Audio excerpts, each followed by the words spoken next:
مسلم دونوں میں حدیث ہے، نبی علیہ السلام فرمایا کہ جو شخص لوگوں سے مانگتا ہے خواہ خواہ، یعنی مال جوڑنے کے اعتبار سے بات ہو رہی، تو قیامت والے دن اس حال میں آئے گا کہ اس کے چہرے پہ گوشت نہیں ہوگا. یہ سب سے پہلا عذاب اس پہ پڑے گا.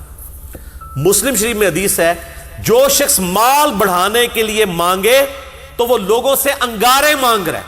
اب تمہاری مرضی ہے، زیادہ انگارے مانگ لو یا تھوڑے. جو میں نے کہا تھا نا کہ جو شخص دین کے لیے وقف ہے نا وہ سبسسٹنس لیول پہ دین سے کھا سکتا ہے.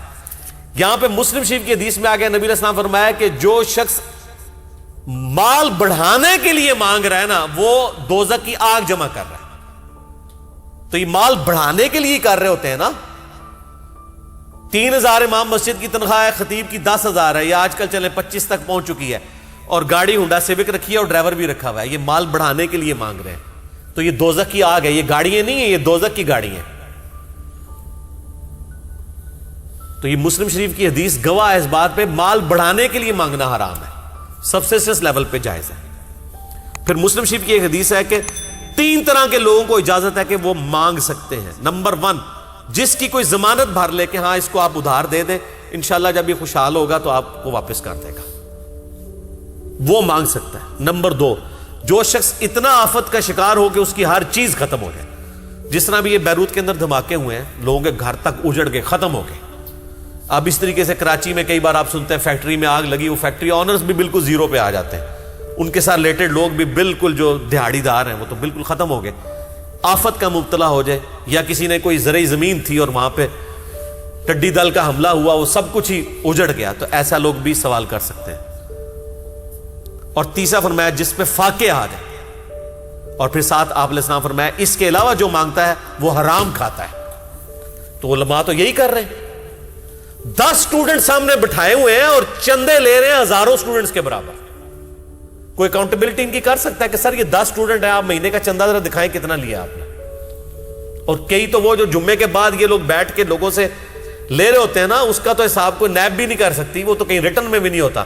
جو لوگ مٹھی میں 1000 کے نوٹ پکڑا رہے ہوتے ہیں 500 کے، وہ کہیں پہ ریٹن میں بھی نہیں ہے، وہ چندہ بک میں بھی نہیں جا رہے، جس کو کمیٹی بھی کاؤنٹر ویریفائی نہیں کر سکتی. اللہ کر رہا ہے تو اڈی ایسی تیسی پھر جانی انشاءاللہ تعالی. میں بھی نال ہی ہو کے کراؤں گا انشاءاللہ. صحیح بخاری میں ایک حدیث ہے، نبی علیہ السلام نے فرمایا کسی سے سوال کرنے سے بہتر ہے کہ انسان اپنے پشت کے اوپر لکڑیوں کا گٹھا اٹھا لے کاٹ کے نا جنگل سے اور جا کے بیچے. یہ بہتر ہے اس سے کہ لوگوں سے مانگتا پھرے. اور آخری حدیث جو میں نے پچھلی دفعہ بیان کی تھی ابو داؤد اور ابن ماجہ میں، کہ ایک غریب شخص حضور علیہ السلام کے پاس آتا ہے اور آپ صلی اللہ علیہ وآلہ وسلم سے کہتا ہے میری کوئی مدد کریں، میں غریب ہوں. آپ فرماتے ہیں کہ تیرے گھر کوئی چیز ہے؟ وہ کہتا ہے جی ایک صرف چٹائی ہے میرے پاس، وہ ہم اوڑھتے بھی ہیں نیچے بچھاتے بھی ہیں، اور ایک صرف چاندی کا پیالہ ہے. آپ فرماتے ہیں وہ چاندی کا پیالہ لیا، چاندی کا نہیں بلکہ پیالے کے الفاظ ہیں. وہ پیالہ لے آتا ہے. آپ صلی اللہ علیہ وآلہ وسلم کہتے ہیں کون ہے جو یہ پیالہ خرید لے؟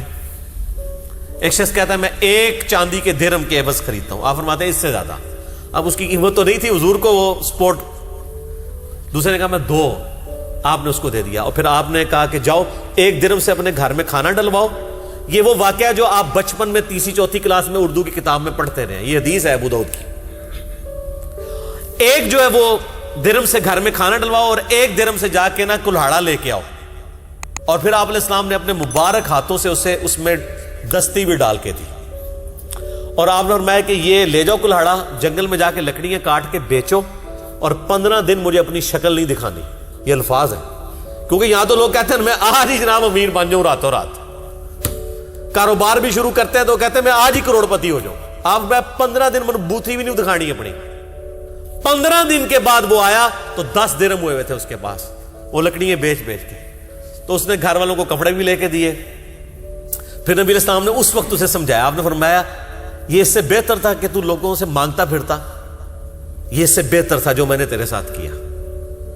اور پھر آپ علیہ السلام نے اس موقع پہ فرمایا کہ جو شخص دنیا میں لوگوں سے سوال کرتا ہے قیامت والے دن اس کا چہرہ سیاہ ہوگا، سوائے اس شخص کے کہ جو بالکل محتاج ہے یا بہت زیادہ مقروض ہے یا دیت اتارنے کے لیے، یعنی اس سے غلطی سے قتل ہو گیا، قتل خطا، اور وہ اس کی دیت آپ کو پتا ہے 100 اونٹ ہے آج کا 1.5 کروڑ روپیہ، اب وہ نہیں اتار سکتا، تو پھر اس کی آپ کو مدد کریں کہ چلیں، اس کے سوا وہ سوال بھی نہیں کر سکتا۔